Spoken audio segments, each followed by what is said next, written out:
Hi guys, thanks for tuning in to another episode of Nuggets News. Today we've got a special guest and he's one of the co-founders of Axie Infinity.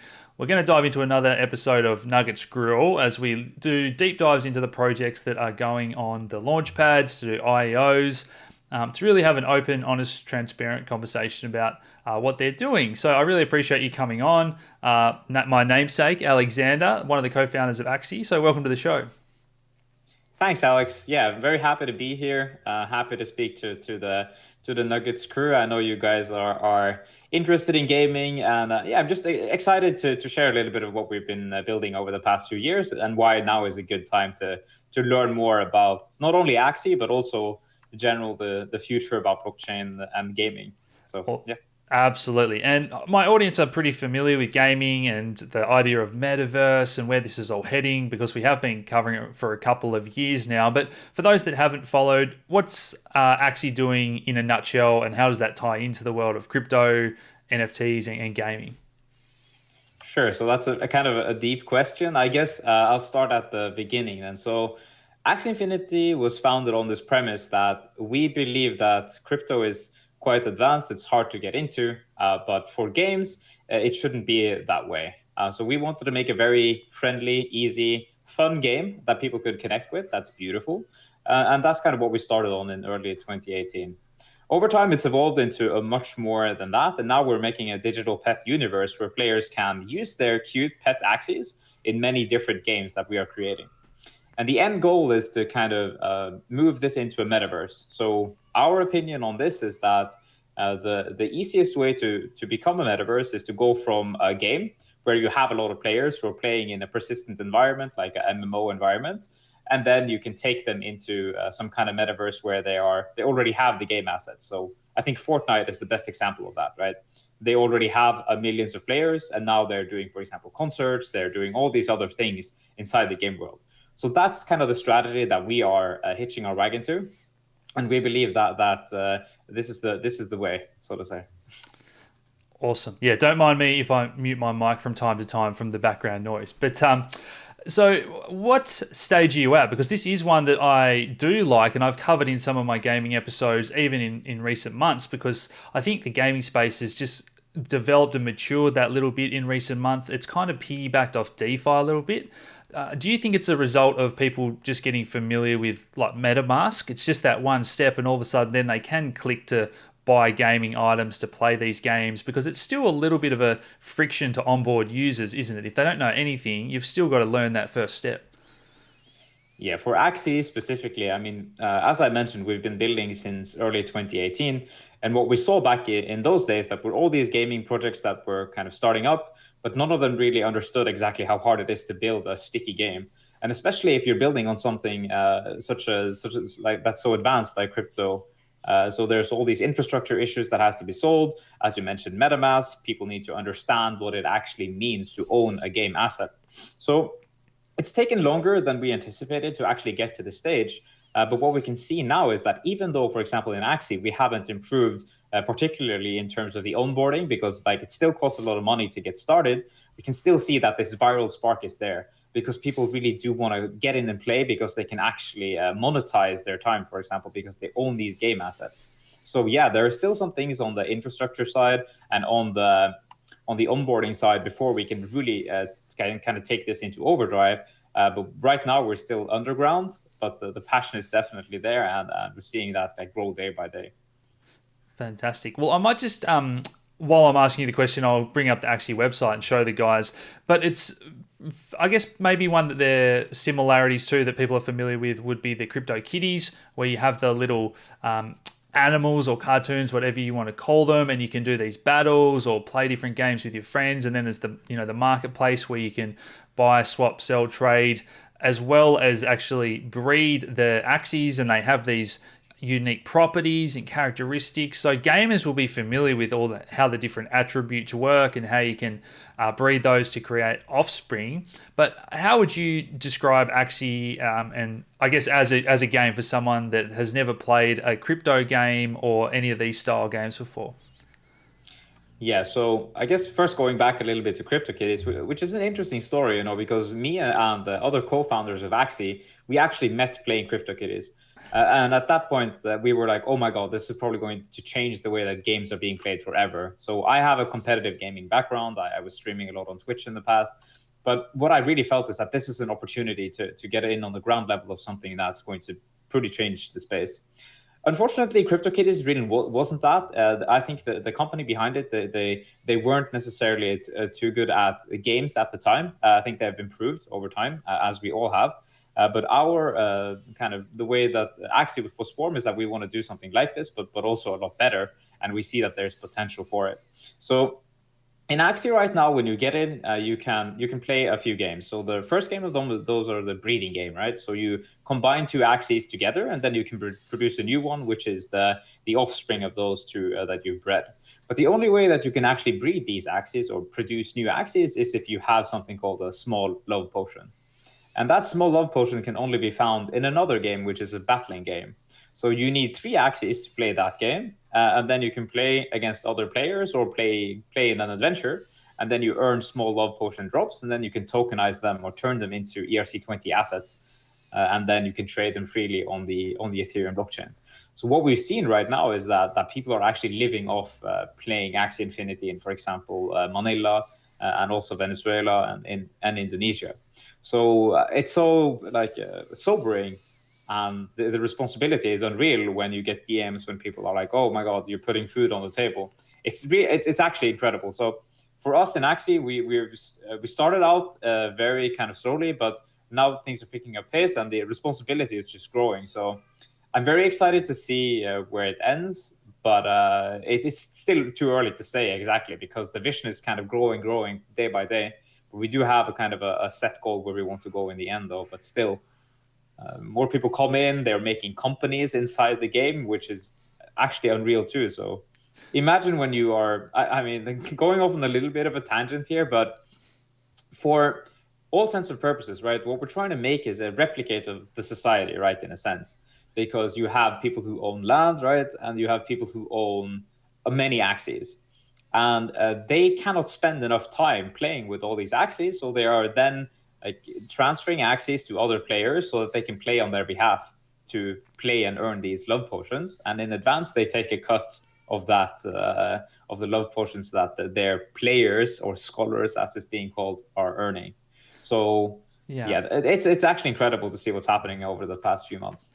I think the attractiveness of these high yields in the world of DeFi is one thing because we're in this world of negative interest rates and we talk about it from a sort of macro finance perspective.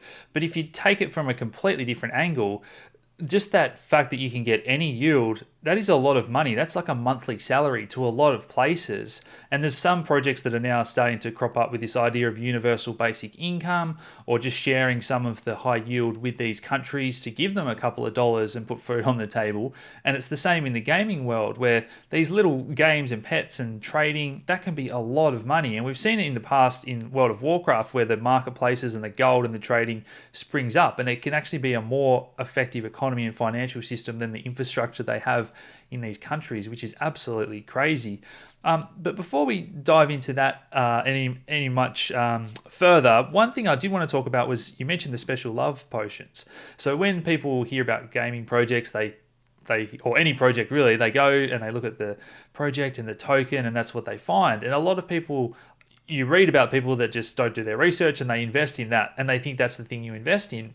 But actually have only recently come out with the platform token or governance token or the thing that you would invest in. So you kind of touched on special love potions already, but do you want to maybe explain again, just in simple terms for people, what that is and what the Axie token is and why that is the governance investment token, what that does? Sure. I mean, so early on in 2020, yeah. We introduced this small love potion into the ecosystem to kind of stop the Axie population from growing into, I would say, the like astronomical numbers. So what we believe in is kind of having we believe in controlling the economy at the start and then like progressively decentralizing it in the future. But things need to kind of have a form before we can like fully decentralize it. So the small love potion was an experiment, and what we saw is that it went totally crazy. So I think it went 40x at one point because some guys started speculating on that, and that was of course not the intention. But I mean, people started coming in and they saw, okay, these guys have partnership with like Samsung, they have with HTC, they have partnership with Ubisoft. So in classical crypto terms, they are, oh my God, this is going to go to the moon, right? And they were right in a sense, but the real value inside the Axie Infinity ecosystem or the network that we're creating will be the Axie Infinity shards. And the way that we look at that is that like we are in the terms like OGs in the crypto space over the past few years. And we didn't really want a token that had no features at all. Like, for example, there's been all these payment tokens that don't really make much sense to me. So in our opinion, a token actually needs some meaningful way to capture value. And that's basically what the Axie Infinity shard is designed to do. So as players, you can play the game, and there's a traditional business model there. Some players will spend money just like having fun. They want to, let's say, level up their game characters, do all that sorts of stuff. And that money is then being put into a community treasury. So if you also play the game, so instead of all the money going to the game company, the money gets put into a community treasury, which is basically a wallet on the blockchain. But if you play the game, you can find these Axie Infinity Shard tokens in return.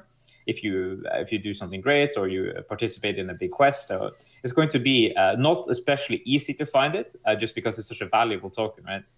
But if you then hold this token, you can participate in the governance of the platform. And that requires that you are staking it, but that also requires that you add value to the network in other ways. So if you only stake, there's a limit to the amount of rewards that you can get.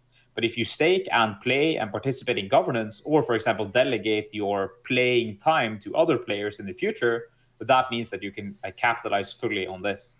So we believe in kind of rewarding those who are really adding value to the network. And I think that's going to be exactly why Axie Infinity will have viral growth in the future, and why a token model such as this is actually going to set the standard for all other gaming projects in the future, because it doesn't make sense just to have a payment token that doesn't have any underlying or value at all. Like there is no, like, to me, that's just like, why would you don't need a token for that. You can just you can just accept any kind of payment currency if you want. Yeah, so that's interesting. You've raised a couple of things that I'd love to know more about. So when you started the small love potion, I was calling them special love potions, sorry. Was that you need that to breed and do other things? Was that always going to be basically a limitless thing, or it didn't have that finite supply in investing aspect, monetary aspect to it, did it? But people started to speculate as if it did? Or was it the other way around where it kind of was limited and then you guys maybe hadn't thought that people would speculate? Well, how did that play out? No, so from the beginning, I mean, what we said is that we never provide any liquidity to the market in terms of SLPs. The SLP tokenomics were always the same thing. It's in contract. Basically, the production is tied to how many people are playing Axie, and then you can see how many people are minting it on chain every day by using on chain analysis. The only thing that's not transparent about that is how much is actually being produced inside the game client itself. And the reason why we don't have that, well, I mean, it takes a little bit of time to develop all these things, right? And that's also why we can't have everything on Ethereum because it's so costly in terms of gas, right? So I want to point out in a very straightforward way. Axie Infinity at this stage is not a fully decentralized game. That is not the intention either. We need to start somewhere. And our belief is that the way to build this into a successful business for not only us, but for everyone else who is participating, is that we need a ship captain. We need a way to kind of have a strategy, and we need to execute on that strategy. And once we get there, that's when we can decentralize the game world through this Access token. The beginning of that is this token sale on Binance, because it opens up just basically opens up a new possibilities for Axie Infinity. And that's why we've been talking to them for, I think, 8 months already at this stage. Yeah, cool. So that was, I guess, one of the next questions I had was, you guys have been going for 2 years. It's starting to go really well.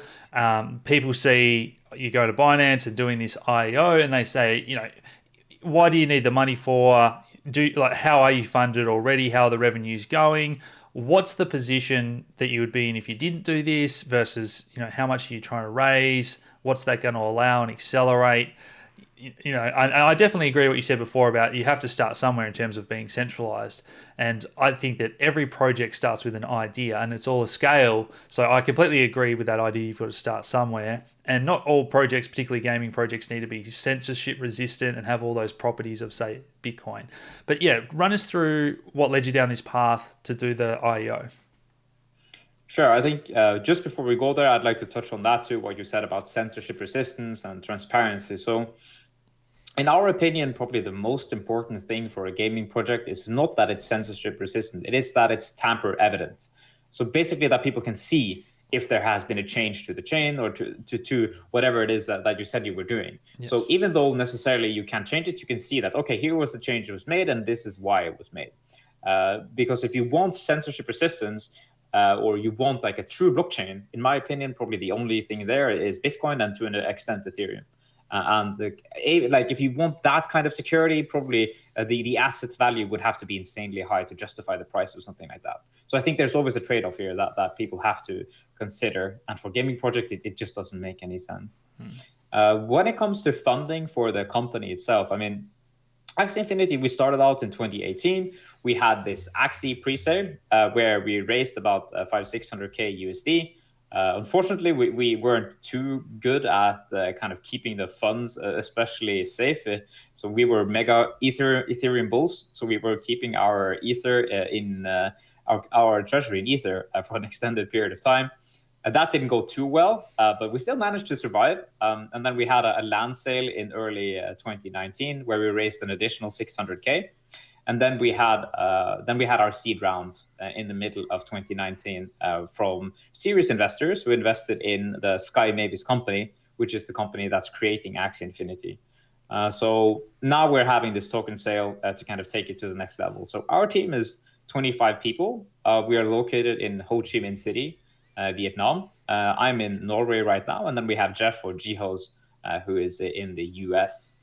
And in terms of funding, we're very well funded, I would say. So it's not necessarily about the money in this stage. It's more about, of course, money is great because it means that like we've been grinding, been a very grindy company, I would say, compared to many of these other crypto companies who's raised, I would say, like up to 10, 20 millions. I mean, we are, I would say, at an opposite side, right? We keep grinding, we keep building and just like delivering. And now with more funds, I think that we can even take this to the next level with some serious marketing. So we've almost spent $0 on marketing. Everything is pretty much word of mouth.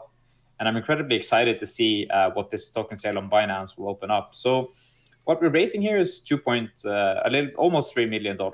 And then we have some company tokens in reserves that we'll see what happens within the future. But yeah, I mean, I guess to go a little bit into the company structure, because we're speaking at more on a detail level, the company that's building Axie Infinity is, as I mentioned, called Sky Mavis, and Axie Infinity is one of the products. What we're doing now with Axie Infinity is spinning that out, in a sense, turning it into more of a player-owned, like I would say, game, decentralizing it. And I think that's the way it should be for blockchain projects in the future. Yeah, are you familiar with Red Fox Labs that we've been talking about a lot recently? Yes, I actually. Oh, now I forgot the name of the So CEO. Benny is the Aussie guy who's the Yes, yes. CEO, but I didn't realize that you're in Vietnam as well, where they are, and they're doing gaming, incubating, a bit of DeFi, a bit of NFT. So I'm sure you guys will probably cross paths because they've already looked to get involved with Decentraland, and I'm sure they'd love to get involved with you guys. So sounds like there's a very thriving ecosystem in Vietnam. But anyway, getting back to the sale, one thing I think that people comes to mind when they hear that there's the seed rounds and the company and there's equity in structure is the incentives and those investors. So those investors that have got this far and they see that actually starting to go really well, and then they obviously want to try and drive returns and revenue because they're shareholders and stockholders in the company. So how do you balance that with saying, hey, we're trying to do this sale and we're going to return value to the Axie governance token holders and the Axies themselves that are accruing value? Where's that happy medium to make both attractive as investments? I think the key thing that we have to look at here is how do we align incentives not only between the equity holders and the token holders, but also the community, right?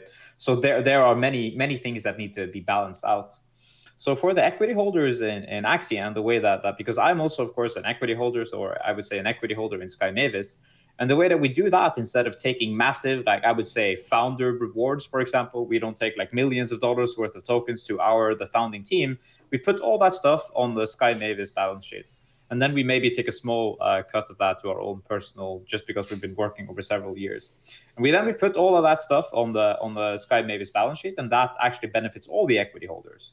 So instead of giving out extra tokens, it's a way of making sure that everyone who holds equity in Sky Mavis, they're exposed to the value that's being created both in Axie Infinity, and when we have the Mavis Hub, and when we have all these other products that we would be creating in the future.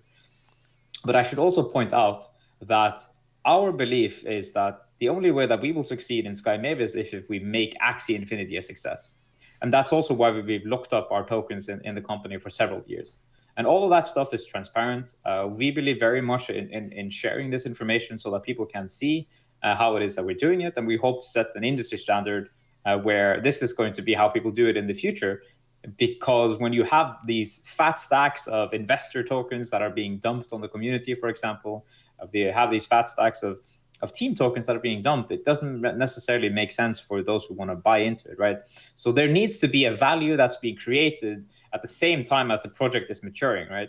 So in a sense, I think we've been in the Wild West. We're starting to see maturity appearing, but it's probably going to take a little bit of time, just because when I can see what other projects are like getting away with, it's a little bit like strange to me that this is like acceptable. But people are still putting so much money into them that I don't really know what to say. But hopefully with Axie, we can prove that this is something that at least this is how we view the space. And maybe that will inspire someone else to do the same, or make the consumers demand it. No, I think there's been a lot of improvement since, well, not only the ICO boom, but just recently as well. And that was probably the next question that I have. And just for the record, guys, this isn't a paid interview. There's no incentives here, or this is just a honest interview because I want to get these, and I think they can be really valuable if we start trying to get what I think are the best in projects on that are doing the IEOs to ask them these tough questions. So what I would say is that you guys have already kind of built a bit of a track record, and you're growing and heading in the right direction, and you're only trying to raise that 2 or 3 mil, you'd be able to do that, I think, in a heartbeat, just in a decentralized fashion. So what's the, I guess, attractiveness of going to Binance? Is it just that marketing and the huge following? Is it to get more users, brand awareness? Because at the moment, we've started to see, Uniswap surpass Coinbase and some of these big exchanges. So there's also the volume and the users, and kind of the community are also there to a different extent. So I'd love to hear your thoughts on that.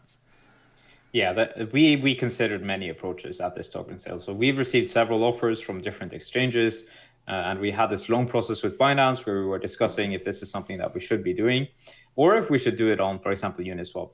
And then we saw so many projects being front run by bots, for example, when they're listing on Uniswap, that in the end, it didn't feel like a feasible option at the end. So there are options. You can do a bonding curve launch, but for us, the appeal of using Binance in this stage is that they actually have a little bit of a similar strategy that we do. So we consider ourselves very aggressive in terms of how do we want to, like, for example, we are integrating DeFi projects, for example, like MakerDAO early on in 2019. We have token drops very early. People who had CDPs open, they could claim a specific item inside Axie, and that item is now selling for, I would say, even 10 ETH, some of these items. So we consider ourselves very strategy and like aggressive, I would say. And Binance have a very similar strategy in terms of how they're listing and how they have been growing. So it was a good fit there. But I would also say that what's great about Binance is that they have this massive reach, they have the massive brand, the connections they have in China are like unreal compared to what we would ever have found if we didn't do something like that. So for us, that was very attractive. And I think it also means that now that we have kind of the Binance stamp of approval, it's a different way for a gaming project that maybe we didn't have all the massive, like the big names. We've just kind of been grinding for so long. And now people are really starting to notice. And once you have something on Binance, an IEO, a Launchpad event, in my view, that should be kind of a good way for people to get started. It's safer in many ways than many other things. I can only speak for Axie in this case, but of course, maybe Sandbox 2 was a good one. I know Sebastian very well. But I mean, that's the kind of the reasoning behind it. In terms of capital raising, I mean, it's easy to say now, but over the past few years, raising capital hasn't been easy. It's been like pretty hard, I would say, for many projects. And we've even seen gaming projects go out of business frequently. Crypto winter. Just because people started to lose faith, right? Because there hasn't been this breakout success. There hasn't been this moment of what's the word I'm looking for? Like Angry Birds moment that everyone's like, oh shit, this is real. You can play Angry Birds on your mobile phone. Oh wow, the same thing. That's what we need for blockchain games. People can just like, okay, I can download a game. I can actually make some pocket change. And then you can maybe go deeper into it and see that there's this whole universe that's being created. Yeah, I think that's what we're aiming for. And once people see that, it's probably going to be easier also for other indie game companies to raise capital. Yeah. I like what you said before about the rewarding the maker CPD holders. Is that, and again, more recently, Uniswap have done that airdrop. They're talking about doing another one. Have you heard of the proof of attendance protocol? I just love where this is going, where you can reward your communities, and there's going to be easier ways to do all these things to avoid the front running of bots and the whales and all that. So I love where that side of things is going. Is that retrospective? So if I had CPDs open back then, can I still go into Axie and get claim some of these? No, so that was a very limited time period. So we have been very close to the MakerDAO team. Yeah. For quite some time. I met Rune back in I believe it was late 2018 in Finland. So that was kind of the start of that relationship, and then it grew over time. So they're also sponsoring DAI tokens for our tournaments. So we've delivered over 20,000 DAI to our players, and then only through tournaments. And then we have also like in-game drops and seasons where people are earning DAI tokens when they play. So there is like we usually spend a lot of time trying to find like high quality partners. And that's also why we're working with, for example, Ubisoft. It just takes time to build something of quality, and then people recognize that. So you can build a lot of solid connections. Yeah. But we're doing something pretty great soon, I would say. So this is a minor leak. But yeah, in a few weeks' time, there will be a new opportunity to get a specific item for another famous project. Yeah. And at that time, I hope a lot of people seize that chance, because these items have been very rare. And for example, we had one with Kyber Network too, where people had to have $20 of Kyber or KNC crystals in their wallet. They signed up, and then they could get that item. Yeah, no, I do love it where this is all going, and even the meme coins, and it kind of starts off as a bit of a joke, and they become super valuable. One thing I was going to ask was. Oh no, it's escaping me now. So yeah, Ethereum and the gas. A lot of projects are trying to solve that right now. I think God's Unchained and Immutable X and that optimistic sort of ZK roll-up technology is what a lot of projects are going for. You've already mentioned that it doesn't have to be fully decentralized. So there's a lot of gamers and projects that are happy to do most things in a more centralized fashion and keep the ownership part of it on the blockchain. So where do you guys sit? Are you happy with where things are going at the moment? Do you have a scaling solution in mind, or is it always going to be some things that are just not on the blockchain? Yeah, I think that's a great question, and something that we get asked quite frequently. So I have to take us back a little bit until I would say mid 2018, when we started seeing that basically the first version of the game that we deployed, it wasn't feasible at all. So we deployed a game where everything was on chain at the beginning. So the only way that you could battle was if you sent a transaction, your other person did the same, and it was just a shit show generally. So at that time, we realized that, okay, some things need to be off chain. And over time, we realized that, hey, like it doesn't make sense to even put a lot of this stuff on the Ethereum blockchain. So we need to find a way to scale. And that's why we started working with Loom Network, I think early on in 2019. We were one of the first projects to integrate a layer 2 or sidechain solution into our game. And that went as it went. Unfortunately, Loom Network has other ideas than gaming right now. So once we started realizing how early it is in the space, like how few actually understand the problems that we are facing, we realized that we can't actually trust people to have our own interests at heart. So it's so early that nobody really knows, especially in terms of NFTs or ERC-721 tokens. How do you scale this? How do you solve the problems for these specific projects? And that's why we ended up building or starting our own EVM sidechain, which is called Ronin, or Sky Mavis is building that. So that's going to be tailor-made only for Axie Infinity at first. And then we have some really amazing validators lined up for that, which we're going to be introducing a little bit later. But what I can say is that this was not an easy decision to go down that path, because we looked at all the available scaling solutions, we looked at all available gaming projects, and the fact is that none of them are really battle tested. Everyone is trying to kind of reach a broader audience, or find like kind of make sure that, oh, we have to capture DeFi, oh, we have to capture gaming, oh, we have to capture art. Like, there are all these distractions all the time. And these other companies who are building these scaling solutions, they're also startups. So if you then have the risk of building your own startup, you're building on top of another startup that's building on top of decentralized technology, which is nobody really knows exactly what's happening. Well, the risk in that sense is just too high for us to take. I think once it looks like there's a bit of a core of synthetics, Aave, maybe Chainlink, that are getting together to put out this optimistic roll up, almost like a plugin that's going to be very easy for everyone to use. I think that's more focused for payments and DeFi, whereas I'd say gaming, the sense that I get, I was excited when you guys did use Loom, and Amisa going, is it your solution more of a sort of plasma type solution, or it's XDAI is the one that comes to mind that's really coming into favor at the moment? Is that the type of thing where you're leaning towards?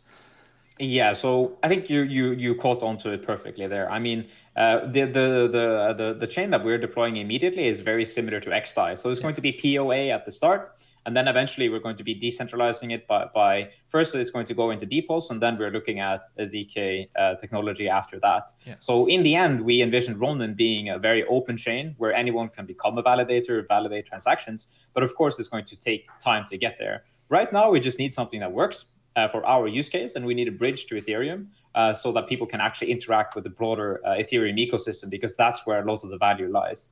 So we spent a lot of time thinking about this, and I do wish that like there's always trade-offs.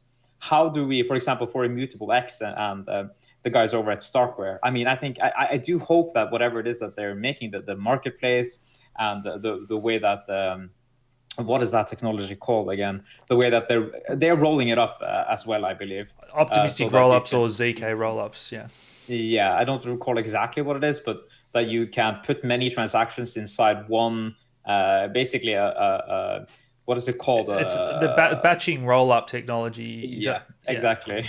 Yeah. So that, in a sense, to us is also very attractive, but the fact is that this is not battle tested in any meaningful way. So our lessons from building a Loom network makes us very hesitant to put our faith in another team at this stage. So that's why we ended up doing it this way.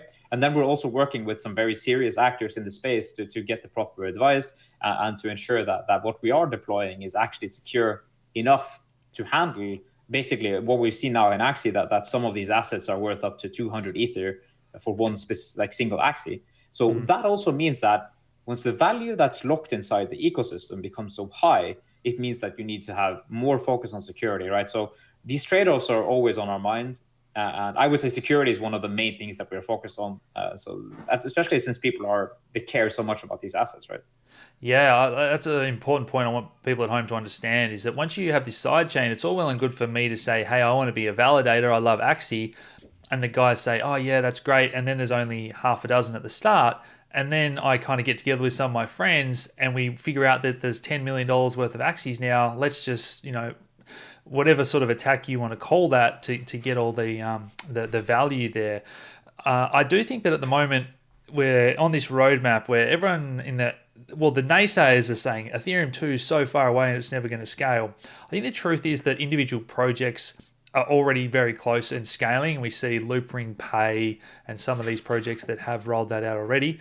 The next step is just making that more seamless where everyone has their own scaling solution. And then we want to make it really easy to get the entries on and off the scaling solutions from layer 2s back to Ethereum. But then after that, it's the interoperability between different layer 2 solutions. So if these guys have their chain, it can interact with Raiden network, for example, in a perfect world. And then further on down the line, we have proof of stake and sharding as well. Once we tie all those together, hey, let's hope that we've got a new internet that's doing billions of transactions per second. But just as you said, you're going to open source that. I was so surprised when I interviewed the guys at like Ernst & Young.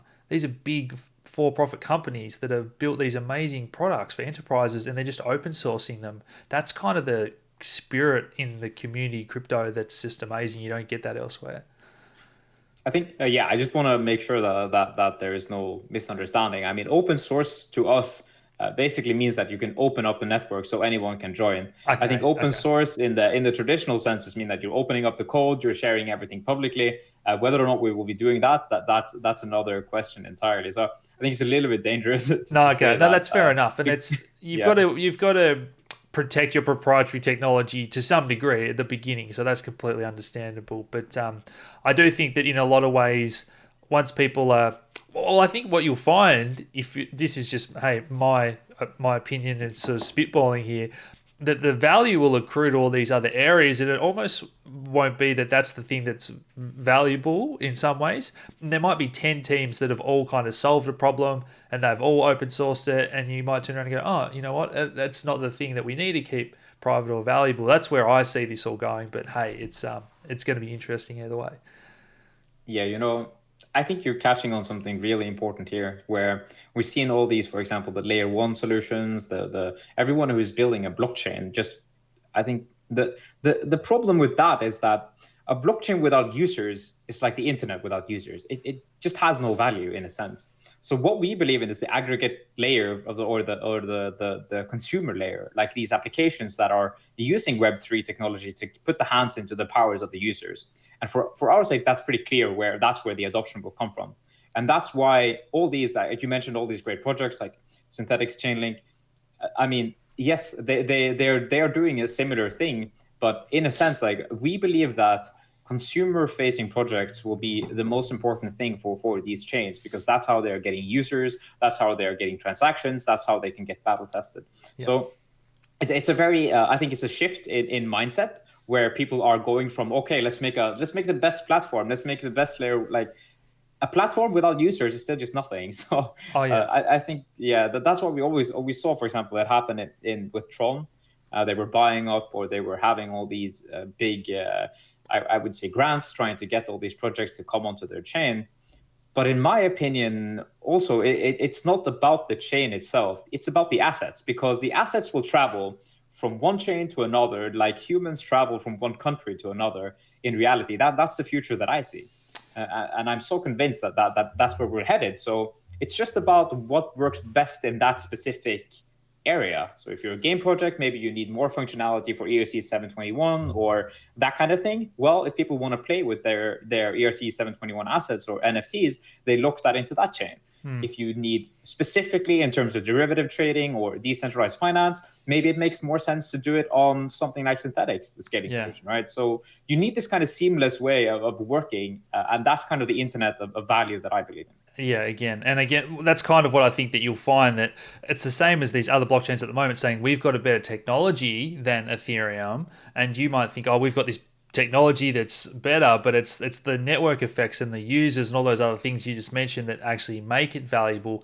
And now we're seeing almost like, remember in 2017, 2018 when it was all about how many transactions per second the chain could do? Whereas they're already kind of pivoting to help complement or become layer twos to Ethereum and find these specific niches. And that's, again, I think that things are changing and you've got to be a little bit nimble there. But that's, I guess, probably everything that I want to get through today. Hopefully that's answered most people's questions at home. I'm looking forward to seeing where you guys go next, because it is an entire ecosystem, and gaming is something that I'm just so bullish on. So I'm going to try and get this up ASAP, because I think the sale is in like 15 hours and it's going to probably likely sell out straight away, isn't it? Or is it running for a few days and there's tickets each day? How's it running? Yeah, so we're in the so for reference for those who are watching, today is November 2nd. The Launchpad event has been going for quite some time. I think tomorrow is the last day to participate, and then we are the token. I can't say if it's going to be listed or when it's going to be listed, because that's like regulatory, some concern there. But I would be surprised if the access token is not listed quite soon. So yeah, I mean, if you're putting this out, I mean, if you guys are on the fence about Axie, just take a look into our website, check a look into the white paper. I think you will find that our thought process is very well reasoned. And if there are any questions or any concern, just feel free to reach out to us on Twitter at Axie Infinity. We're very interested in improving, finding ways if there is something that doesn't make sense. I believe that we have good answers, but full disclosure, of course, we don't know anything. I think anyone who says they know anything, that is cause for concern in this space right now. For sure. I'll put all those links down below, guys. I hope you've appreciated another open, honest chat. It's one that I'm looking forward to checking out, playing. Yeah, we'll have to catch up again in future, Alex. But thanks for coming on. Any final words? Oh yeah, you can find me on Twitter too, at Psychout86. That's my Twitter tag. I trying to improve my Twitter game. So instead of just retweeting Axie stuff, maybe I'll put out some words about what I think is happening in the space, because I do find it very interesting. It's just like I much more enjoy speaking about what I like rather than writing it. But yeah, follow me on Twitter for maybe some insights in the future. Awesome. And yeah, thanks for having me and Axie. I would definitely like to come back and to discuss what's happening more so maybe broadly in the NFT space or with Axie, just in general. I mean, this is what we're most passionate about. So, I mean, I just love to find other people who are similar, have similar mindsets that we do. Awesome. Well, mate, good luck with it all, and you catch up in future, as you say. And I hope you guys have enjoyed that one. So we'll talk again soon. Cheers. Yep.